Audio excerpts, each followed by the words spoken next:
Hello everyone and welcome to tutorial 1 of BChem 443. I'm Colin and I'm TA of the sections 2 and 4. Today I'll be taking you through a virtual experiment for detecting glucose consumption in red blood cells when infected with the malaria parasite. Please feel free to pause this video along the way to see the slides that I talked to too quickly. So our tutorial information, we will be releasing the content every Monday of the week that we have tutorials. The reports will be due at Friday at 11:59 p.m. Go through the tutorial information on your own first, and then come to your live tutorials section prepared with questions that you want to ask your TA, and this will be done through Zoom. So we have some learning objectives for our first tutorial here. We have 3 of them. We'll be learning how to solve problems related to human health. We'll be troubleshooting issues in experiments, and we'll be relating physiological changes to experimental data. So a bit of background on malaria. There'll also be a video lecture uploaded this week on malaria, so if you want more information you can watch those as well. So it's an intracellular parasite called Plasmodium falciparum. It's transferred by mosquitoes and lives within human liver and red blood cells. And the red blood cell stage is often the target of research studies. Resistance is common in the malaria parasite to common therapeutics.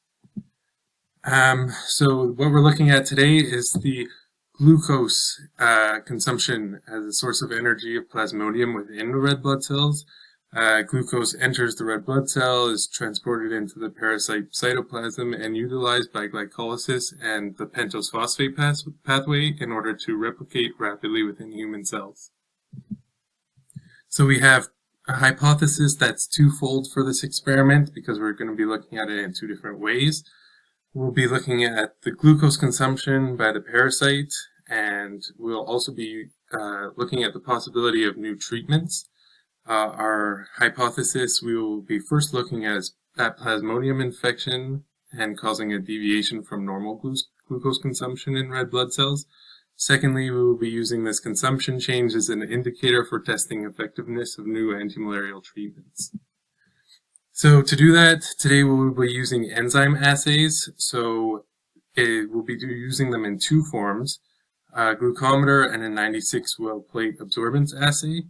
The enzyme assays measure enzyme activity, and in this case our enzyme activity will be for glucose oxidase.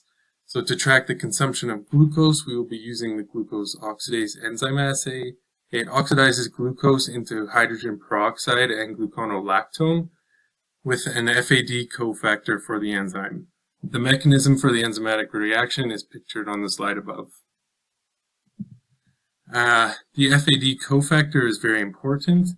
It's reduced by the glucose molecule in the step creating gluconolactone. It then generates hydrogen peroxide from oxygen in the next step, and then it regenerates FAD to be used as the cofactor throughout the rest of the reaction.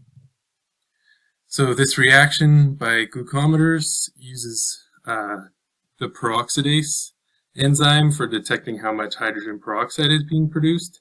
It allows for a colorimetric change based on this production, and the use of glucometers have different applications in human health. So now we'll have an interview with an expert, Dr. Mohammadi. He's the lead engineer in the Lewis Research Group studying the use of biosensors in human health. He will be giving a background on how glucometers work, and as well as other biosensors, and this video is just for your guys' interest.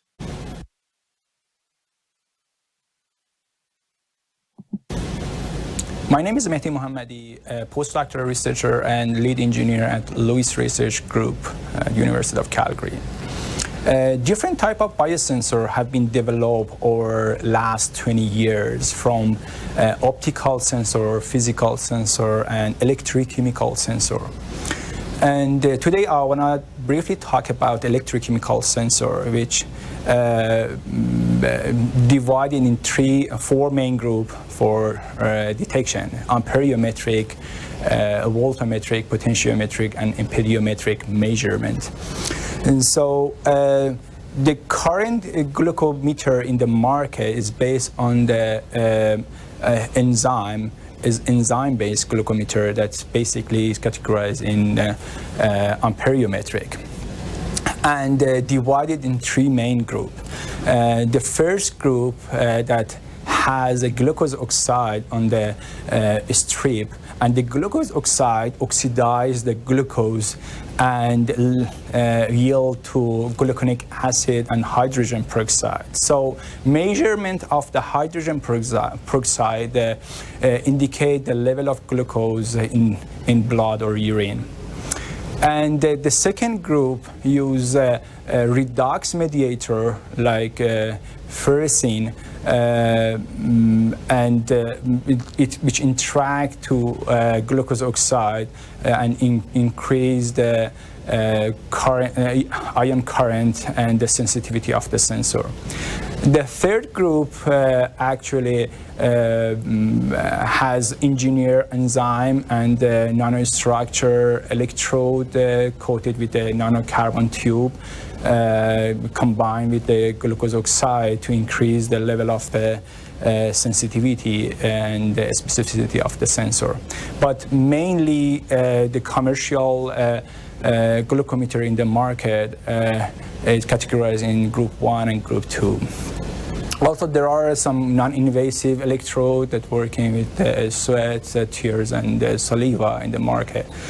And 4 or 5 main components of the electrochemical sensing is analyte, biorecognition section, and the transducer electrode and display. And the electrode itself divided to 3 components, counter electrode, reference electrode, and working electrode. So here in the Lewis Research Group, we have great potential to develop these electrochemical sensor to target any targeted biomarker in blood or urine or any biofluid. And also we could integrate to the tiny microfluidic channel for point of care application. And yeah, that's it. For the first part of the experiment, we will be monitoring this glucose consumption over time with infected and uninfected red blood cells. We will be monitoring the change in consumption using the glucometer. So first, we need to generate the calibration curve for the glucometer, and these videos will take you through the steps. We're going to go over our glucometer calibration curve. Here we're making the standards for the calibration curve. Due to the low mass of the product that we need in our calibration, we're going to be using this small Eppendorf tube directly in our weighing scale. We're going to put it on, we're going to zero it, and then we're going to take our product, weigh it out as close as we can to our calculated masses, and then we're going to go back and adjust our dilution to make the proper volume and concentration that we need for our standard curve. So here we are weighing out the glucose standard for our calibration curve. We have a microcentrifuge tube resting on some tape within the scale. That way the glucose is measured directly into the tube for the measurement. We never take any powder back out of the tube, and we try to get as close to the mass that we've calculated, and instead of adding more or taking out more, we adjust our dilution volume to get the proper concentration for our standards. So you want to read your mass and then change your dilution after to get the proper concentration.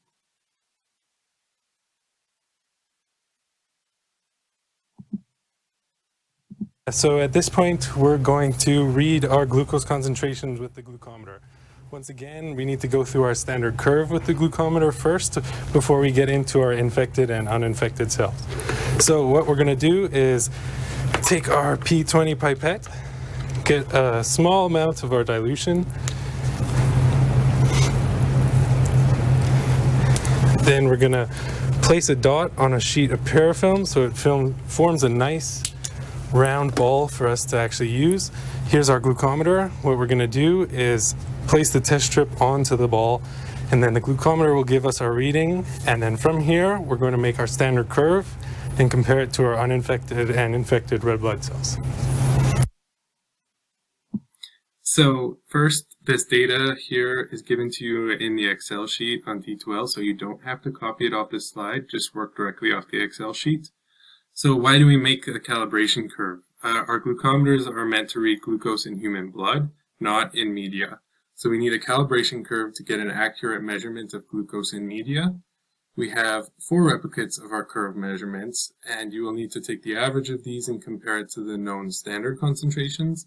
This data will be used to make figure 1 of your report, and make sure you include the equation in the figure caption of your report. So again, this data is also in the Excel sheet, so just work off of there. Here's the glucose consumption data for uninfected and infected cells over time. These will be used to generate figure 2 and figure 3 for your report, 1 for each of the treatments, and include the equation in the caption. From these figures, you can find the rate of glucose consumption in millimolar per hour. So now we are going to use a 96-well plate layout and the glucose oxidase assay colorimetrically, rather than measuring each individual well with a glucometer, which would waste materials and time. So we want high throughput method this time. We use the glucose oxidase assay as an indicator for the effectiveness of a possible antimalarial drug. The red blood cells were incubated for 24 hours with Plasmodium and a 5 millimolar starting concentration in each of the wells. And they also had 1 of 16 possible drug candidates. This assay relates the absorbance to concentration using a standard curve. The videos walk you through the steps. On the next slide here, I will just have the plate layout, which is very important. The plate layout will help you work through the data. You need it for generating your standard curve as well as the drug target results. Each therapeutic agent is replicated 3 times, and the assay measures absorbance based on glucose oxidase activity. And remember, it's very important in the starting glucose concentration in the wells is 5 millimolar.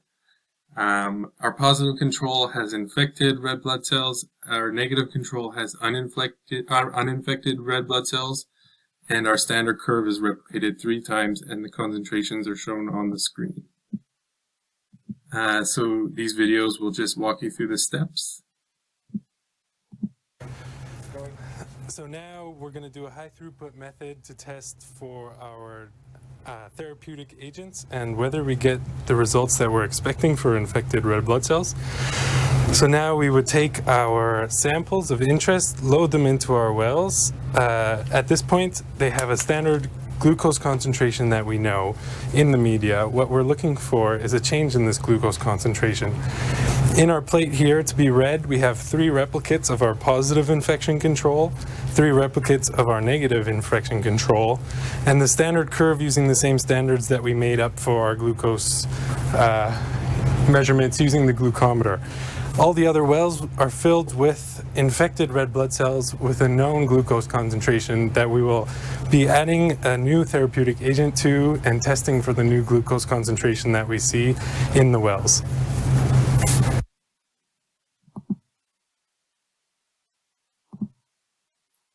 So here we are adding our 3 replicates of each of our positive control, our negative control, as well as 3 replicates of the complete standard curve, and 3 replicates of each of our different therapeutics which we're testing for. It's important at this step that you don't introduce bubbles which would interfere with the absorbance readings. You will only want to go to the first stop on your pipette. That way you're not going to be releasing air into the wells which could introduce bubbles and interfere with your absorbance reading.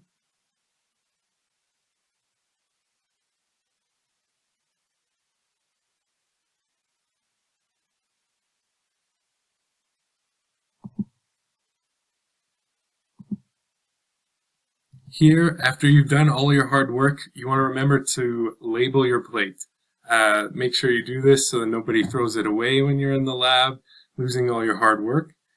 Then we'll be measuring the absorbance of our 96-well plate in our absorbance reader. It's computer controlled, so you want to open the reader and then you'll insert your plate. When you insert your plate, make sure you remove the lid because that could also interfere with the absorbance readings. And then close it, get your absorbance readings, and then you have your data which you can make your conclusions based off of. So here's our data that we generated for our 96-well plate. Again, this will all be provided to you in the Excel file, so you don't have to copy these numbers from the video. You can just work off of the file. Remember, these values are absorbance readings for the positive control, the negative control, the standard curve, and the replicates for the therapeutic agent. And remember, again, very important, 5 millimolar starting glucose concentration in all of the wells, except for the standard curve, which has the known concentrations. So you want to use the data that you generated to make a figure 4, which will be your standard curve for the 96 well plate. Remember to include the equation in the caption of your figure. Use the data to make a conclusion as to which therapeutic is most effective. And you can use the standard curve to find the final glucose concentration of this therapeutic that you think is most effective. So the tutorial assessments, just a quick bit of information on them. They're due on Friday, September 18th at 11:59 p.m. First of all, remember to review this content and go to your scheduled tutorial section to ask questions for your TA. So for this tutorial, it's split into 3 parts, all equally weighted. First, you'll have 3 open-ended discussion questions found in the Tutorial 1 discussion section on the D2L page. Then you'll have report questions, which is based in a quiz format on D2L, so it's found in the quizzes section. Just a quick note on the time limit. You have unlimited time, but you only have 1 attempt. So you can watch the video and have the questions open because the questions are designed to go along with the video as well. And then you'll have 4 figures which you have to submit: your calibration curve, your uninfected rate, your infected rate, and the 96 well standard curve. And those will be submitted as one PDF document into the Tutorial 1 figures Dropbox on D2L. So remember, for this tutorial, you have 3 points of assessments which you have to fill out and submit appropriately. Again, they're all split into 3 equal parts. The whole tutorial is 4% of your final grade, and each part has 12 marks total. Each of the discussion questions has 4 marks. The report questions are 1 mark each, and the figures have 3 marks each. So remember to review this content, make up any questions you have, come to the tutorials, ask your TAs questions, and don't forget to do all 3 forms of assessment.